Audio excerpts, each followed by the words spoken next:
fresh baked pie just for you. Where did you get this? I baked it from scratch. We don't have an oven. God helped me. Joseph, please. You see how that sounds, Mary? Yes, that does sound ridiculous, doesn't it?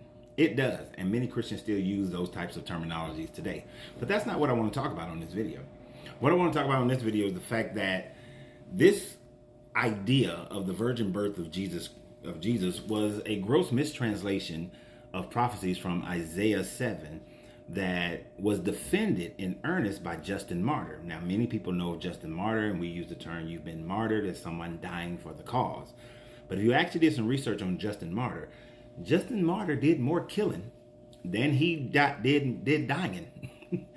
But the main thing about Justin Martyr in this instance is Justin Martyr's defense and creativity of the Gospels. You see, Justin Martyr was an early 1st, 2nd century Christian who defended the Bible in earnest, and to the point where he committed crimes against humanity to do so. And one of those crimes against humanity that we still see is this idea of the virgin birth that he took from Isaiah chapter 7. Now, if you go to any Bible, most of your Bibles right now, and you read Isaiah chapter 7 starting at 13, but the main verse is in 14, you will see the mistranslation, but unless you study it, you will not notice the mistranslation. In 13 it says, "Then Isaiah said, 'Hear now, you house of David, it is not enough to try the patience of humans. You would try the patience of God also. Therefore, the Lord himself will give you a sign.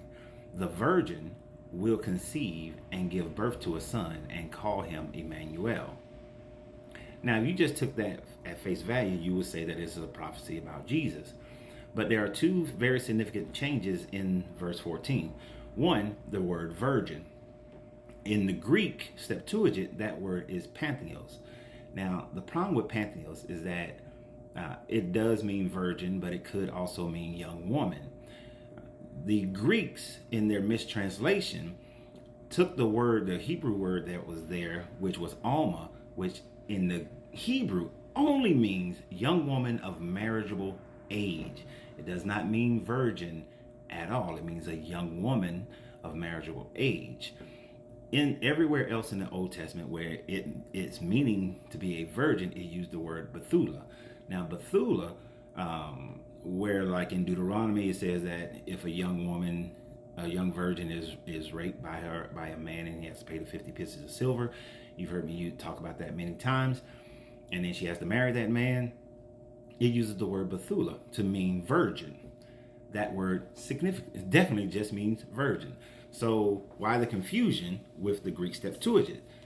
They figured and understand that in this Isaiah that they were talking about something that was happening, an expectation, and something that happened right then.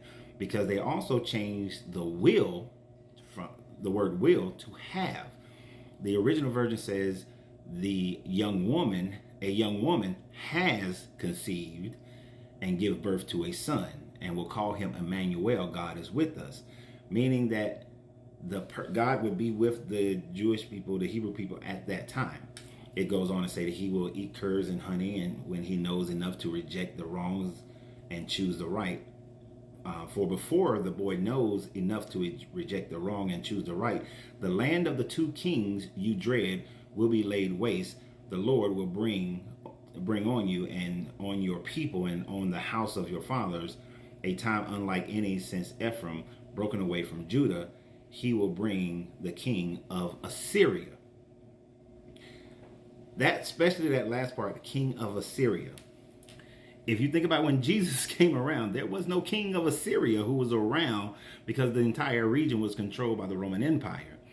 But Isaiah was actually talking about Hezekiah and how Hezekiah will be the one who, and he did, held off a siege by the king Sennacherib of the Assyrian Empire and was able to hold him off. Now, he did take many other cities in Judea, but he wasn't able to take Jerusalem, whether it was through the bribe that Hezekiah had offered him by giving him all the silver and gold that was in Jerusalem, or there was some other reason that he could not take take Jerusalem. Now, according to the Bible, Sennacherib woke up, and I'm probably saying his name wrong, and a bunch of his men had died. But according to the Assyrian tablets and the Assyrian writings found in Nineveh, Sennacherib just he took all the bribe, and then he just gave up the siege on Jerusalem, not mentioning any of his men dying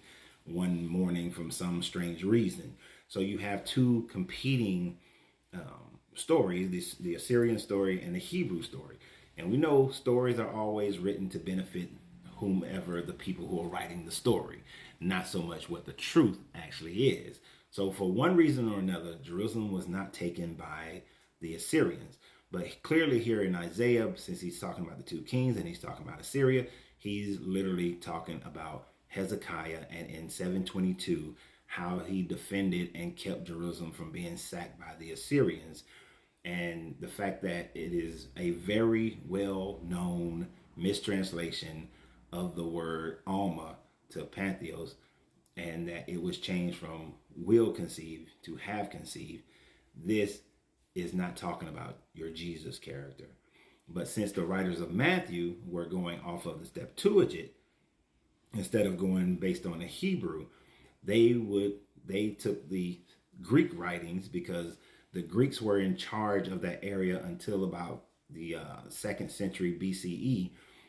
They just took what the Septuagint had given them as far as their writings, and he did not compare it to the actual Hebrew writings of Isaiah. So Jesus was not foretold. Jesus did not fulfill this prophecy. Hezekiah is who they was talking about. They weren't talking about Jesus. Now, furthermore, another reason why this would have been defended is because in the Greek stories, there was a similar story of the birth of Perseus. Perseus' mother was a virgin, and Zeus came and showered her with a golden shower. Little R. Kellyism in there. But showered her with a golden shower and then produced Perseus. So Perseus is a demigod born from a virgin from the main god Zeus. Rings a bit familiar, doesn't it? So you can go research that as well for yourself, and you can draw your own conclusions. But yeah, Isaiah 7:14 is not talking about Jesus. It's talking about Hezekiah, which further shows us why we deconstruct from this book, and that the Jesus story was a concoction and not something that actually happened in reality.